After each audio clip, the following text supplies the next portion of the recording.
Isang magandang araw sa ating lahat. Nagkita-kita na naman po tayo muli. Narito na naman po tayo sa ating pinakaabangang paligsahan ng taon. Ang paligsahan kung saan ay lalo pang mapalulutang at mahuhubog ang kakayahan, galing at kausayan ng ating mga piling mag-aaral. Sa patimpalak na ito, ay masasaksihan po natin ang pagpapagalingan ng mga mag-aaral sa pag-awit. Sino kaya ang tatanghaling pinakamagaling na mga awit sa taong ito? Tayo na at kilalanin ang mga nagpapasiklamang mga kalahok. Chrissy May Ursula, for Aquamarine. Patricia Mary Quintos, 2 Alexandra. Kate Briggs Dagat, 3 Activity. Mike Christian Perel, 2 Alexandra. Mark Jason Marbindi, 1 SBA. Dean Bernard Resolution, 3 Bismuth.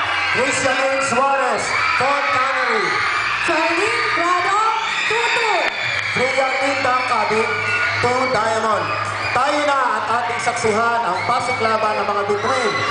Dito lamang sa Hiling Pinoy Superstar!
Sa